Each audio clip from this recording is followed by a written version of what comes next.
Bonjour à tous et bienvenue Olivier. Aujourd'hui, on a Olivier. Tu es prof depuis 3 ans, si je me rappelle bien.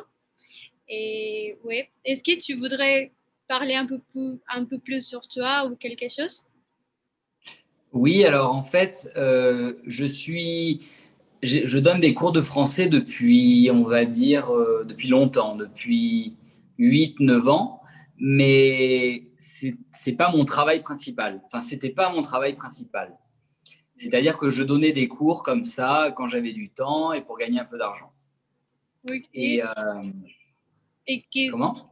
bon, qu'est-ce que tu étudiais ou qu'est-ce que tu faisais avant de donner des cours de français? En- Donc en fait, moi, j'ai étudié International Business, comme une business school. Et en France et à Hong Kong. Et à Hong Kong, en fait, c'est là où j'ai commencé à donner des cours de français. Je donnais des cours de français à des Hongkongais. Voilà. Et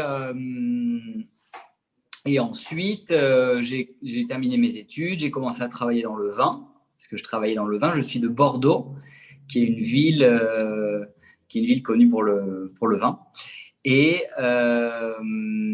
ensuite, j'ai commencé à voyager, etc. Et depuis 4 ans que je vis en Colombie, j'ai recommencé à donner des cours, mais du coup pour les Colombiens, pour les hispanophones. Et on va dire que ça fait 4 ans vraiment que je donne des cours. Et voilà. Ok, ok. Et bon, qu'est-ce qui t'a motivé pour enseigner le français? Ou pourquoi tu t'es dit, bah, j'ai voulu enseigner le français aux autres? C'était quoi? Qu'est-ce qui s'est passé dans ta tête pour dire, oui, je vais donner des cours? En fait, à Hong Kong, je le faisais pour gagner un petit peu d'argent, parce que j'étais étudiant. Et en Colombie, je suis arrivé et moi, j'ai pris des cours pour apprendre l'espagnol, parce que je ne parlais pas espagnol. Et donc, j'ai pris des cours et j'ai aimé prendre des cours. Et je ne sais pas si tu connais la Colombie, mais j'ai l'impression qu'en Colombie, les gens aiment beaucoup le français, aiment beaucoup la langue française et la culture française. Et donc, il y a beaucoup de gens qui me disaient: Ah, mais est-ce que tu pourrais m'apprendre le français? J'aimerais que tu m'enseignes le français. Comment on dit tel mot? Comment on dit telle injure ou telle insulte? Voilà. Et Ok. donc, et donc je sentais qu'il y avait vraiment une envie de la part des Colombiens d'apprendre le français. Et donc, je me suis dit: Bon, ben, j'ai du temps libre, donc je vais recommencer à donner des cours de français. Et donc, petit à petit, en fait, ça s'est fait comme ça. Je me suis inscrit sur un site internet qui s'appelle Tous Classes. Et voilà, je me suis enregistré comme professeur. Et puis, les gens commençaient à m'appeler. Puis après, ça a été le bouche à oreille. Et voilà. Ok, ok. Et comment tu as décidé d'aller en Colombie? Tu voyageais, mais comment ou pourquoi en Colombie? Pourquoi en Colombie? En fait, il y a en 2014, donc tu vois, ça fait 6 ans, je suis parti faire un road trip en Amérique latine. Et je suis passé par la Colombie et j'ai beaucoup aimé ce pays, la Colombie. Je connais le Mexique aussi. Ah, ok. Mais ouais, mais donc, je suis passé en Colombie et j'ai beaucoup aimé la Colombie. Et j'y suis resté à peu près un mois.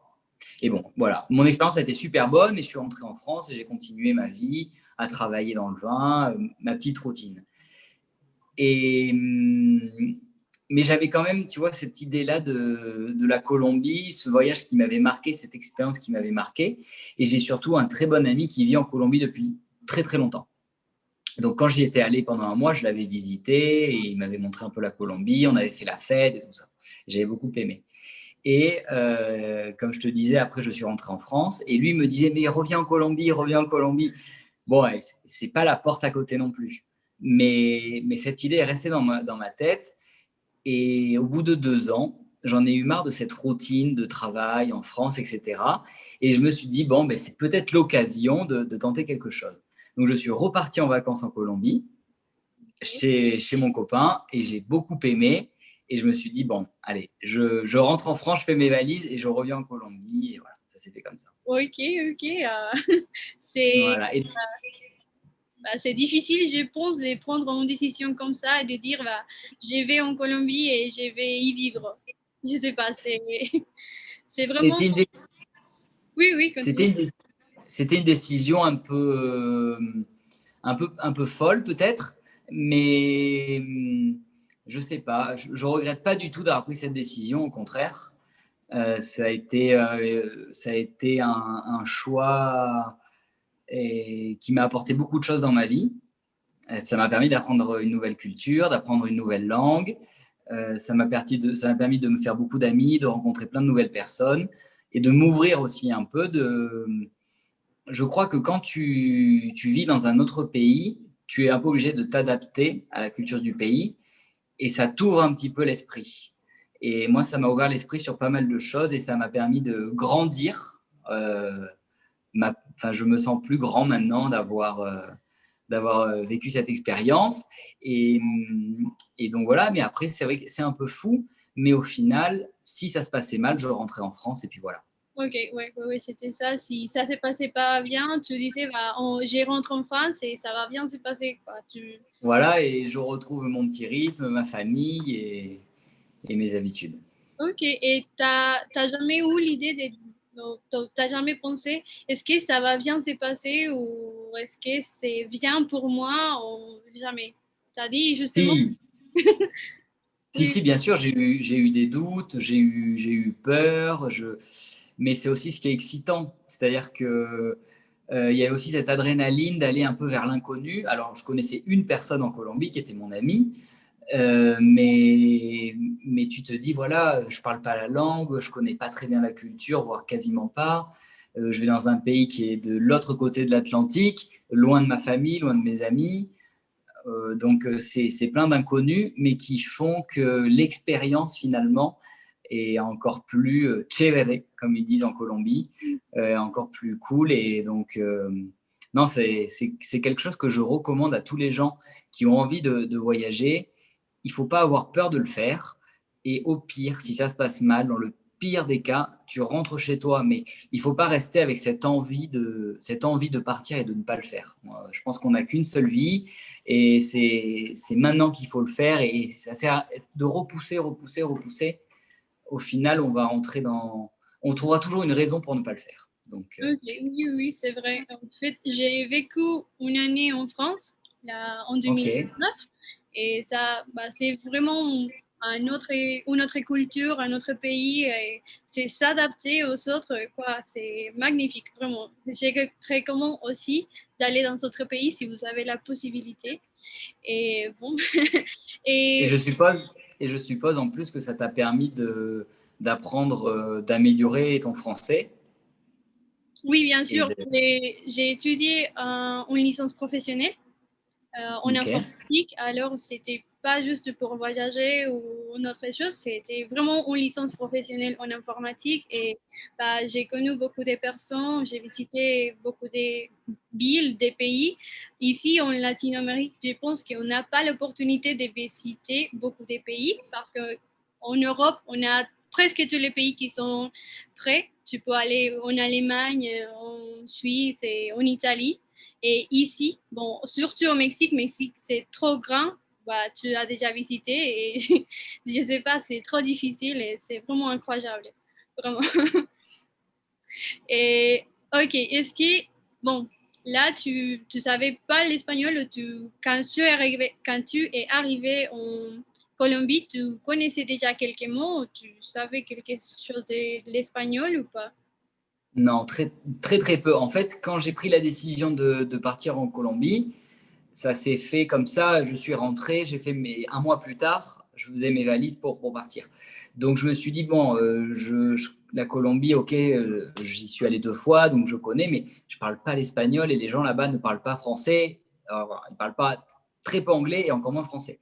Donc, je me suis dit, il faut que j'apprenne la langue, c'est primordial. Et donc, du coup, sur Internet, j'ai rencontré une Chilienne qui voyageait et qui était à Bordeaux à ce moment-là. Et pour gagner un peu d'argent, elle donnait des cours particuliers.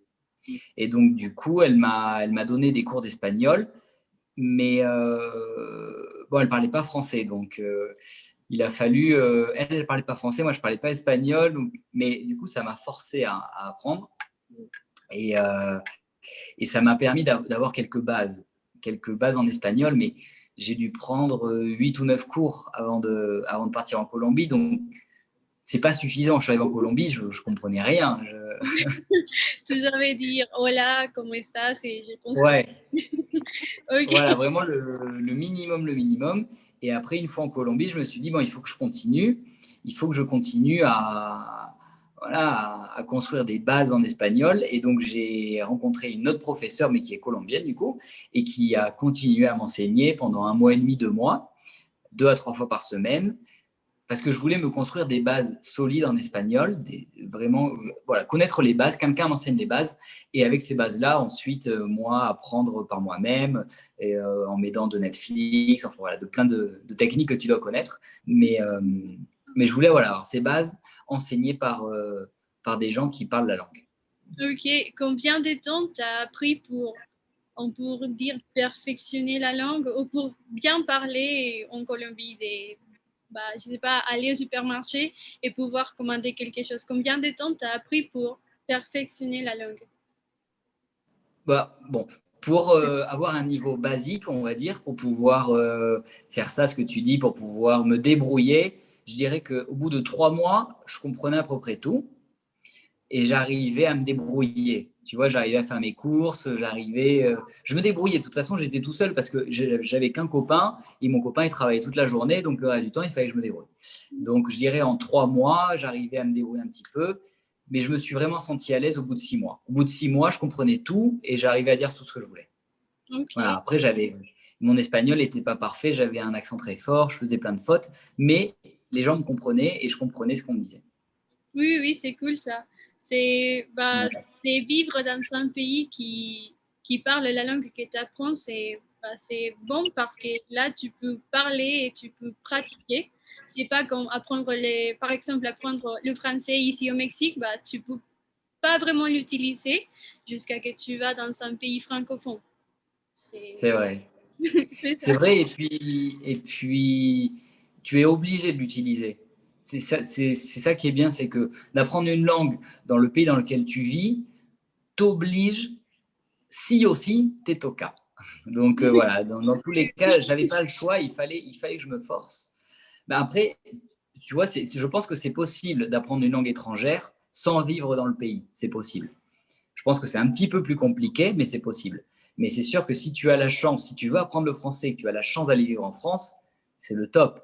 Euh, pour Oui. apprendre, c'est le mieux. Mais après, c'est vrai que, tu vois, par exemple, j'ai des étudiants qui sont donc hispanophones, qui sont latinos, qui sont mexicains, colombiens et qui vivent en France, mais ils n'arrivent pas. Ils n'arrivent pas à parler français, mais c'est parce qu'il leur manque une base. En gros, il faut avoir une base. Avec cette base-là, pouvoir se débrouiller, commencer à comprendre, à pouvoir un petit peu parler. Et après, ça sera tout seul. Mais si on n'a pas de base pour commencer, c'est compliqué. Oui, oui, c'est vraiment vrai. Ok. Et comment tu t'es dit, je vais vous partager des contenus sur les réseaux sociaux. Bon, là, on n'a pas dit, mais tu as un blog où tu postes quelques informations pour apprendre le français en espagnol et parfois en français. Mais à quel moment tu t'es dit, j'ai vous partager des contenus sur les réseaux sociaux, sur ma page web, pardon. Ouais. En fait, ben, depuis le coronavirus, c'est-à-dire que, euh, comme je te disais, avant, je donnais des cours de français, mais je faisais pas que ça. Je faisais aussi, je travaillais un peu comme acteur, donc je faisais des publicités, des choses comme ça. Ouais. Et puis des petits business comme ça. Voilà, j'ai toujours aimé faire plusieurs choses. Mais depuis la quarantaine, les choses se sont un peu compliquées. On était tous enfermés chez nous. Et je me suis dit, bon, la seule chose que je peux encore faire, assez facilement, entre guillemets, c'est donner des cours de français en ligne. Parce que finalement, pour donner des cours de français, que ce soit en présentiel ou en ligne, c'est presque la même chose, tu vois, pour enseigner. Donc du coup, je me suis dit, bon, mais il va falloir comment dire, que je professionnalise un peu mon enseignement du français. Et donc, je crois que c'était fin juin ou début juillet, j'ai ouvert mon compte Instagram, parce que je n'avais pas de compte Instagram avant. J'ai créé mon site internet, ma chaîne YouTube, un TikTok aussi que j'ai. Ok, ok. en fait, voilà, en juillet, je me suis dit, allez, c'est parti, je me mets à fond là-dedans et je me digitalise. Et je digitalise Frances con Olivier pour que les gens puissent me connaître et pour que les choses avancent positivement. Ok, bah, c'est cool, je savais pas ça. J'ai pensé vraiment que c'était il y a quelques années que tu faisais ça, qu'il existait Francisco Olivier, mais ok, c'est cool. Le coronavirus, on pourrait dire, t'a aidé, on nous a aidé Exact, exactement, ouais, ouais. parce Le que coronavirus, ouais. moi aussi, j'ai commencé avec les cours de français en ligne, avec le confinement, parce que Ouais, on doit travailler, on doit bosser, on doit continuer notre vie, on pourrait dire. Mais oui, ok, exactement, ouais. c'est vraiment cool. Et est-ce que tu pourrais dire que créer du contenu ou gérer sur les réseaux sociaux, Francis comme Olivier, c'est facile à gérer ou c'est difficile? Comment tu fais pour planifier le contenu que tu vas publier? Ou c'est justement, tu dis, bah, on y va, je vais publier ça. Non, et alors au début, oui, j'étais un peu foufou comme ça, je publiais un peu tout et n'importe quoi, mais au final, c'est pas bon de faire comme ça parce que tu te perds, tu sais plus ce que tu as publié, c'est pas régulier, etc. Donc maintenant, tout est hyper organisé. J'essaie de publier sur Instagram quasiment tous les jours. Je crois que je publie entre 6 et 7 fois par semaine. Donc je publie tous les jours sauf le dimanche, mais là, je vais commencer à publier même le dimanche, donc une fois par jour. Et YouTube, je publie une fois par semaine. Des articles sur mon blog 1 à 2 fois par semaine. Et alors TikTok, alors TikTok, ça marche bien parce que j'ai pas mal de gens qui me suivent, mais j'ai pas trop continué. TikTok, je m'y mets pas trop, mais surtout YouTube, Instagram et mon site internet où là, je suis très régulier, et je poste très régulièrement. Et voilà, mais alors oui, c'est un planning à faire. L'écriture des articles, je réfléchis aux articles avant parce que il faut que je trouve des articles qui plaisent aux gens. Tu vois, je vais pas écrire n'importe quoi. Je sais pas moi, les carottes en France, tout le monde s'en fiche. Oui, Donc, oui, donc l'idée, c'est de répondre aux attentes des gens. Qu'est-ce que les gens aimeraient lire? Qu'est-ce qui les intéresse dans le français, dans la langue française ou dans leur apprentissage du français? Et du coup, je vais écrire quelque chose en rapport avec ce que les gens aimeraient lire. Donc, et YouTube, j'essaie de faire pareil aussi. Euh, alors, j'essaie de faire du contenu qui soit vraiment dédié à la langue française. Mais par exemple, hier, j'ai publié une vidéo qui parle de la culture française. Mais en gros, ce sont les différences entre les latinos et les français.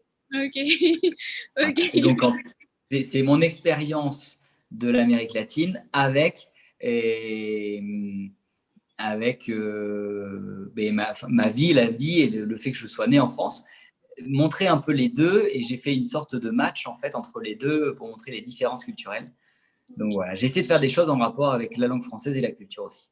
Bah, c'est vraiment cool. J'ai déjà regardé quelques posts et je n'ai pas encore regardé la vidéo, mais je pense que je vais y regarder et partager aussi.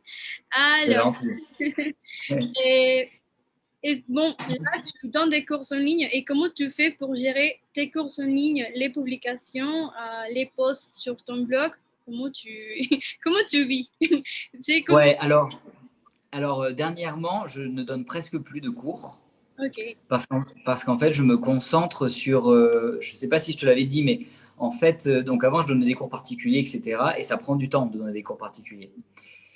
Et en fait, maintenant, ce que je veux faire, c'est que je suis en train de créer une formation en ligne, donc de français, qui est, alors je l'ai faite pour les hispanophones, pour les gens qui parlent espagnol.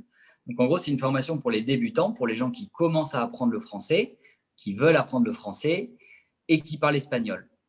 Et donc en fait, c'est une formation qui me prend beaucoup de temps. Ça fait 4 mois que je suis tous les jours dessus et j'enregistre beaucoup de contenu.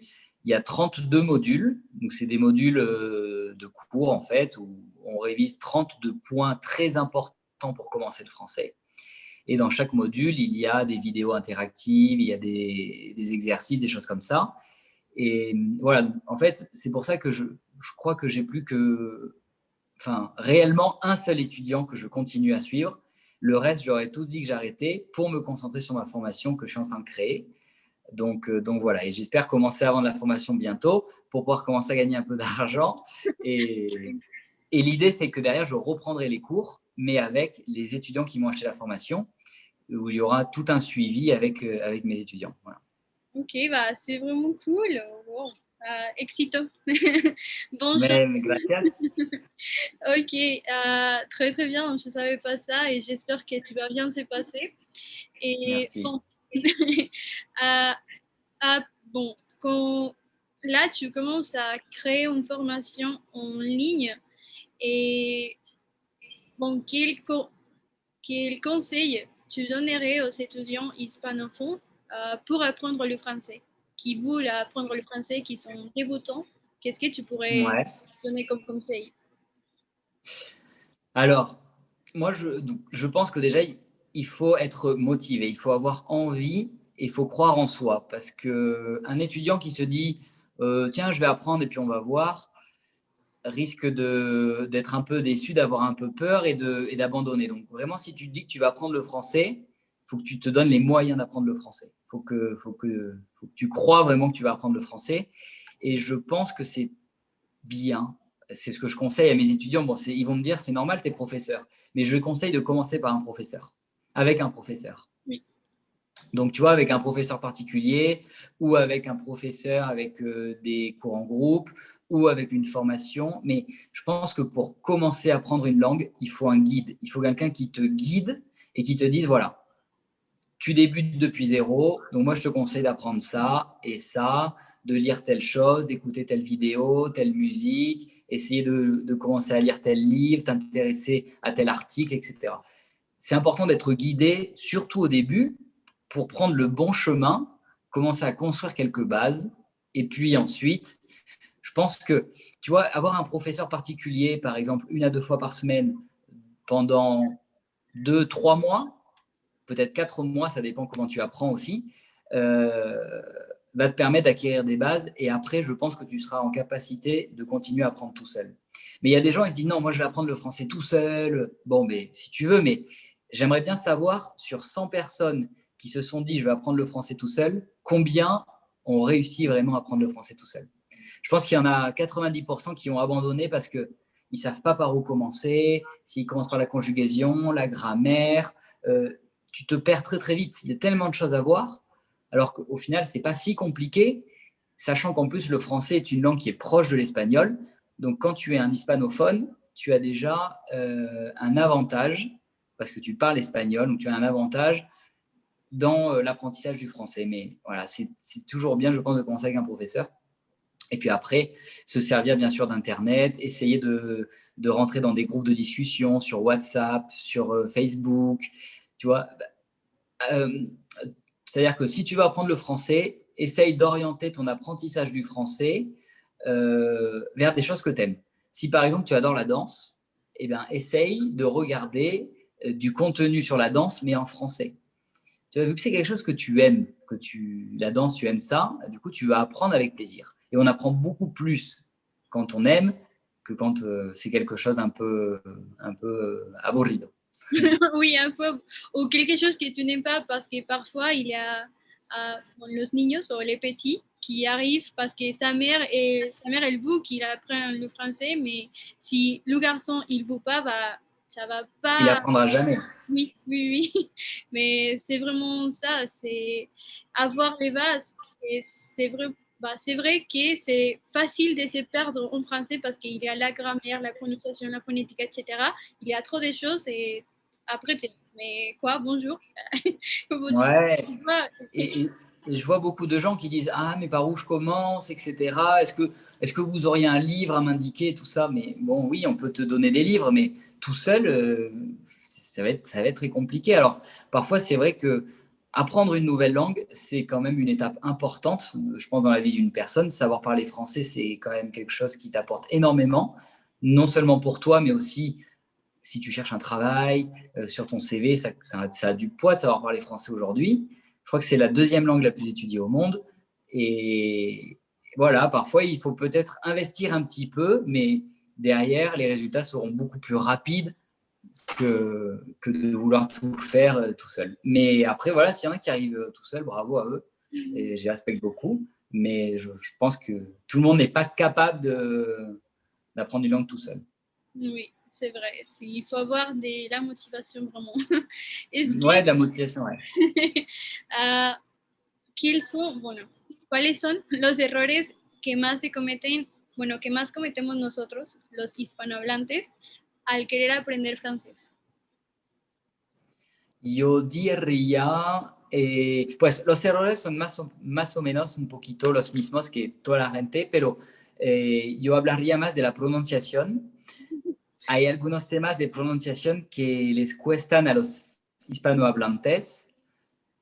Por ejemplo, yo creo que es por eso que yo creo que un profesor que enseña francés a un alemán no es la misma enseñanza que un profesor que lo enseña a unos hispanohablantes, en el sentido que la pronunciación es totalmente diferente. Por ejemplo, la letra E, el sonido E, yo sé que a ustedes les cuestan, también la R, la U, son esos, bueno, hay más, pero estos tres sonidos yo siento que son los que dificultan el más a los hispanohablantes.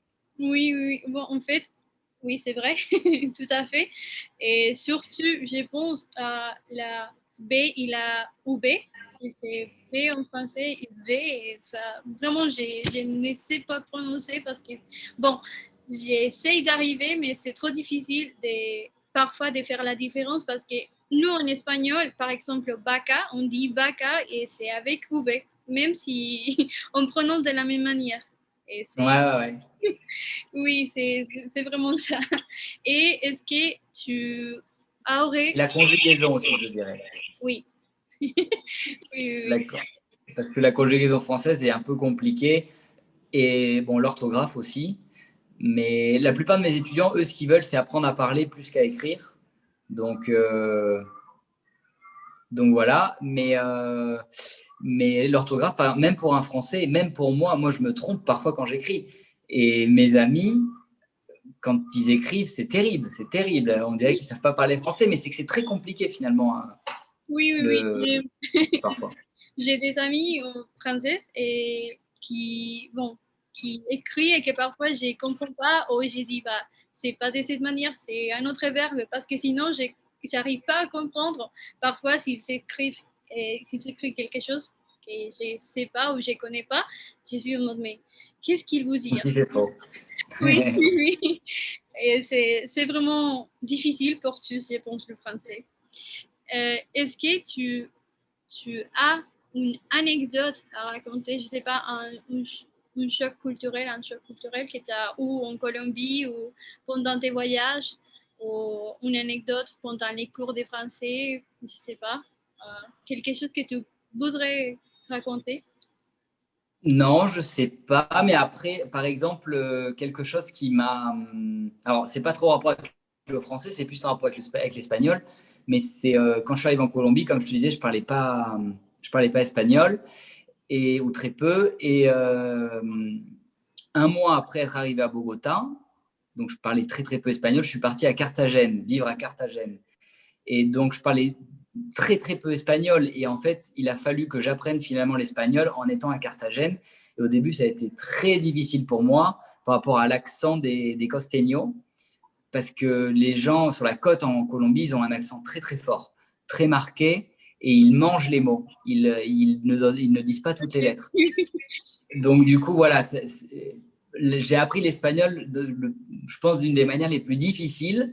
Et enfin, ça a été très dur pour moi au début, mais ce qui fait que peut-être après, ça a été plus facile aussi. Donc voilà. Et en France, je sais qu'on a aussi des accents. Donc non, voilà, ça me fait rire. J'ai un ami qui est professeur de français, qui est de Toulouse. Et à Toulouse, ils ont un accent qui est très marqué, qui est très fort. Et ça me fait penser un peu au costeño de Colombie où voilà, on a aussi des accents et bon, ça fait partie de l'apprentissage de la langue aussi. Et voilà. Bon, je sais pas pourquoi je te disais ça, mais voilà. Mais non, c'est cool, t'inquiète. Et Bon, là, tu as dit que tu faisais de la bon, tu étais acteur, tu as dit? Oui.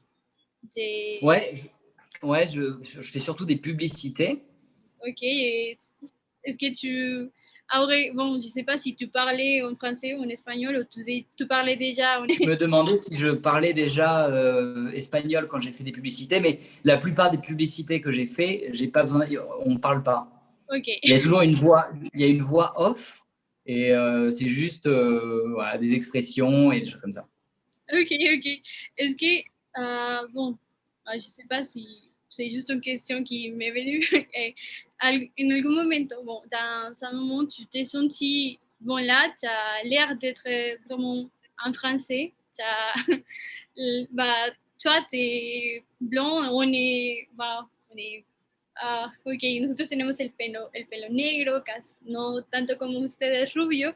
No sé si en algún momento te sentiste como no sé si alguna vez te sentiste como que te adoraban mucho o cosas así, alguna, no sé, como que eras algo muy especial aquí en, bueno, en Colombia, como no sé si tuviste algún choque cultural por eso o algo. Pues sí, y yo sé, por ejemplo, que me fue bien en el tema de los comerciales porque mi perfil es diferente de la mayoría de los perfiles que había en Colombia. Entonces sí me sentí, pero era una diferencia positiva. O sea que a mí me llevó, por ejemplo, el negocio de los comerciales. Entonces yo, sí, yo sentí que yo estaba diferente, claro. Sí, pero, pero tú sabes, yo siento que en Colombia la gente es muy acogedora, muy, le encantan los extranjeros. Entonces siempre me sentí súper bien en Colombia, o sea que la gente no tenía miedo de mí como extranjero, sino estaban curiosos de mí. Ah, pero ¿por qué vives en Colombia? ¿Qué te gusta de Colombia?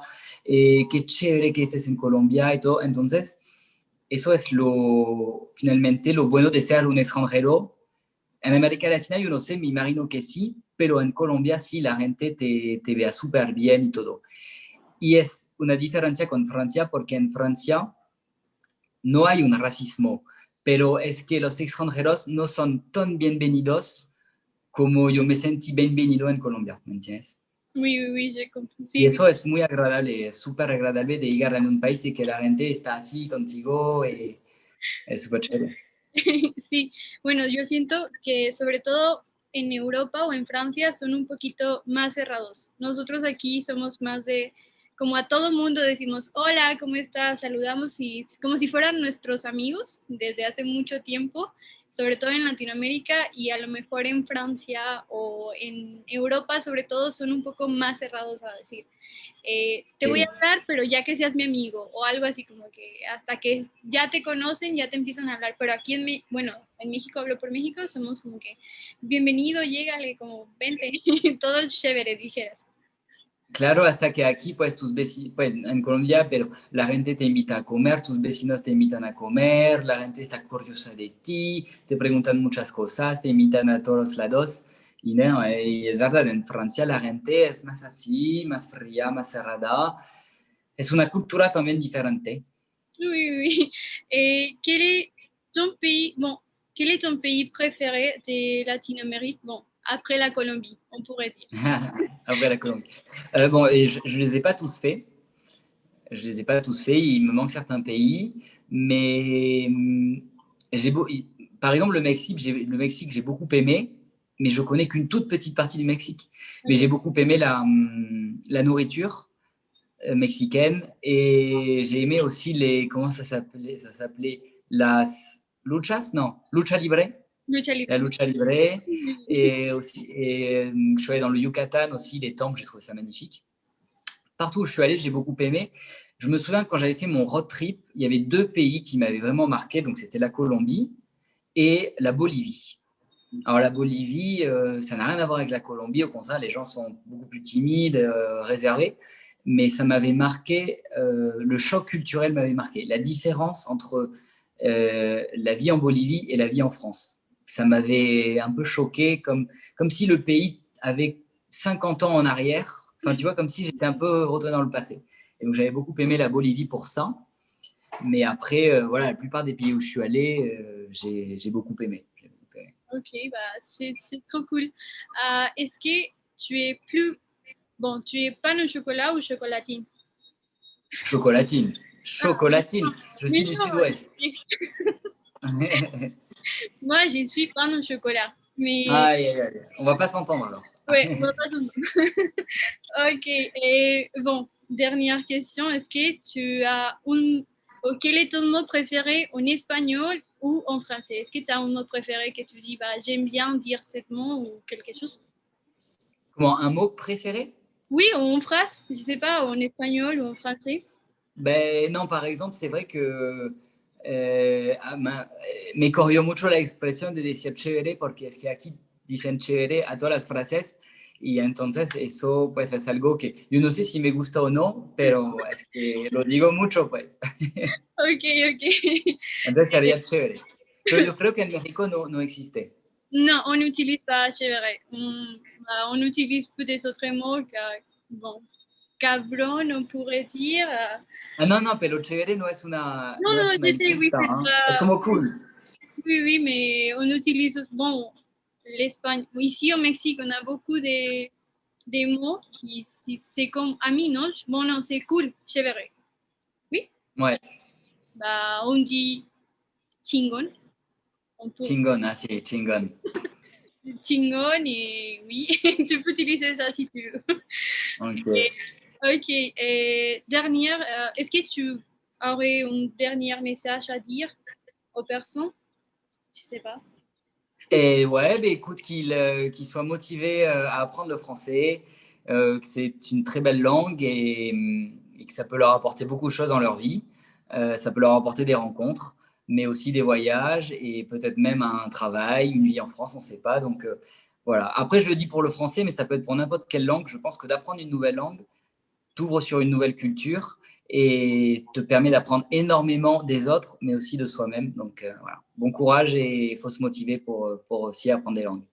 Ok, bah, merci beaucoup. Muchas gracias, Olivier, pour À accepter. toi, à Et tous. bah, j'espère qu'on va continuer à se parler et être, bah, on est dans le même domaine, on pourrait dire. Ouais, ouais, Et j'espère exactement. qu'un jour, tu pourrais venir au Mexique et c'est Avec bien. grand plaisir. Ok? Alors, Super, muchas gracias. bah, on dit au revoir à tous. Ouais, Prenez soin de bye vous. bye, Bye bye, adios. à bientôt. Ok. Ciao.